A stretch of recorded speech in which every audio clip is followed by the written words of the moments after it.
Wahai hamba-hambaku, sesungguhnya aku mengharamkan kezaliman atas diriku. Keyakinan kita Pak Ahlussunnah wal Jamaah bahwa Allah tidak pernah menzalimi hambanya. Al-Quran pun berkata demikian. Allah berfirman, Innallaha la yadhimu mithqala dzarrah. Sesungguhnya Allah tidak pernah berbuat zalim, sekecil apapun tidak pernah zalim. Ya. Allah menjadikan si fulan miskin, apa berarti Allah zalim? Tidak. Allah jadikan si fulan cacat, zalim? Tidak. Adil. Semua perbuatan Allah pasti adil. Walaupun di mata manusia itu zalim, terlihat zalim. Kenapa? Karena manusia itu ilmunya sedikit, Mas. Allah mengatakan wa ma utitum minal ilmi illa qalila. Kamu itu tidak diberikan ilmu kecuali sedikit saja. Ilmu yang Allah berikan kepada kita sedikit. Terkadang seringkali kita tidak memahami perbuatan Allah Subhanahu wa taala. Makanya ya akhal Islam azani Allah wa iyyakum.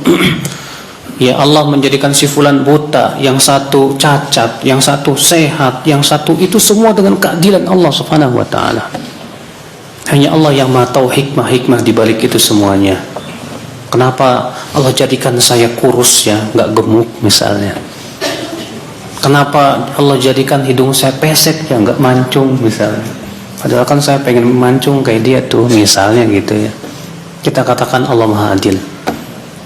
Pasti di balik itu semua ada apa?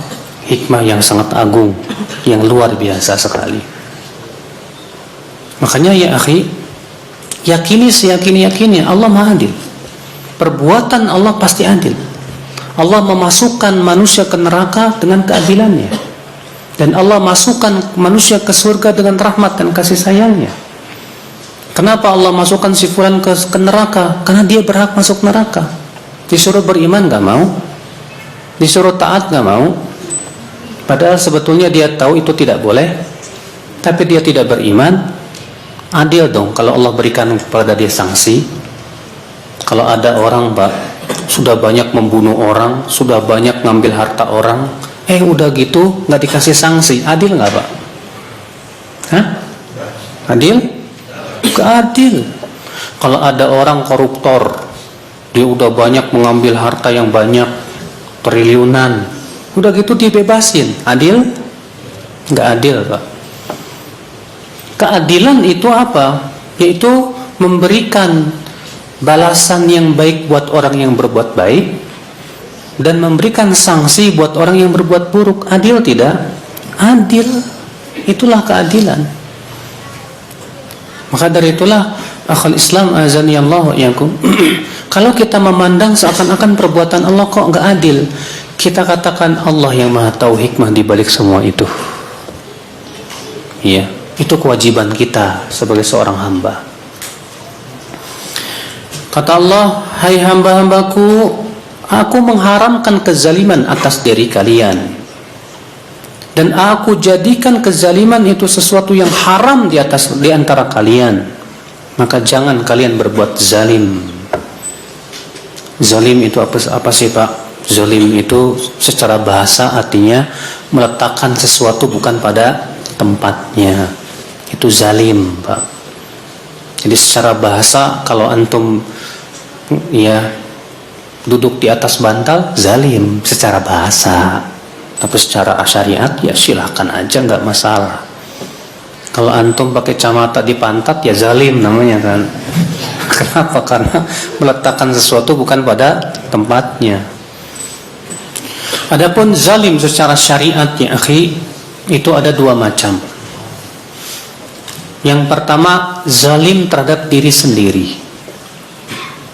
dengan cara berbuat maksiat kepada Allah, melanggar larangan-larangannya dan tidak melaksanakan perintah-perintahnya. Ini zalim terhadap diri sendiri.